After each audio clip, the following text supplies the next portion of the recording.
C'est une girouette, Voilà, c'est oui, ça. oui.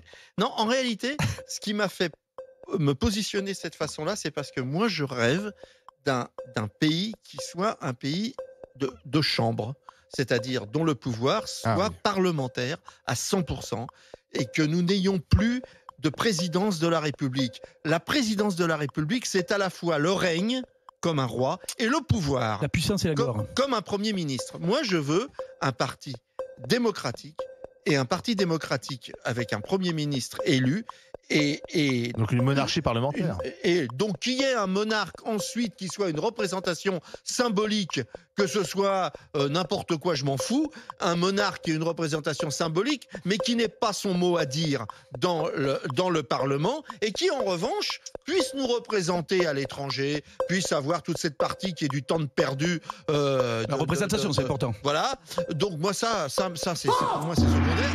Par contre, je veux que ce soit une chambre qui dirige, qu'on sorte du système gaulien que je trouve totalement dépassé. Par Ok. contre, Alors, Étienne n'est pas au courant que institutionnellement, ça existe et ça peut rester une république. L'Allemagne, il y a un Oui. président, il sert à inaugurer les chrysanthèmes. Tu as plein de pays où le président ne sert à rien et que c'est le Premier ministre qui gouverne parce que c'est un gouvernement de chambre. Un La roi vraie ou question, c'est pareil. nous allons tenter de répondre à cette vraie question. La France a-t-elle besoin d'un roi, d'un monarque? Ben là, nous te répondons non, puisqu'il y en a déjà un et qu'effectivement, la République gaulienne est déjà en soi une monarchie. Et d'ailleurs, on pourrait dire que notre dernier roi, c'était De Gaulle. Parce qu'il avait cette aura qui était justement ce qu'on évoquait en tout début d'émission, caractère un peu sacré, parce que quelque part aussi, il avait, entre guillemets, je mets beaucoup de guillemets, sauvé la France. Oui, et donc, porté la guerre. on lui donnait un caractère un peu au-dessus même des partis.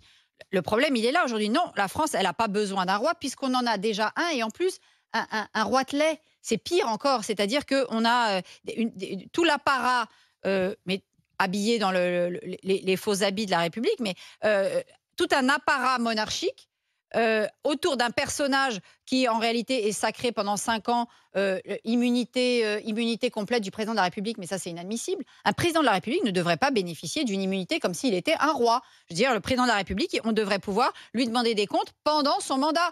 Rappelons-nous l'affaire Benalla, rappelons-nous les affaires sous Hollande, sous Sarkozy. Alors sous Sarkozy, si on avait dû pendant le quinquennat Sarkozy lui demander... Ah non, abrité derrière l'immunité. Donc oui, on a des monarques déjà. Donc non, moi je suis pour qu'on abatte Mais on a des véritablement... monarques absolus. Mais je suis comme Étienne, je suis pour qu'on abatte définitivement la monarchie et ses restes en France. Non, mais parce que, regarde, moi, je constate que au sein de l'Europe, il y a une douzaine de monarchies. Oui. Il y en a 6 au sein de l'Union européenne.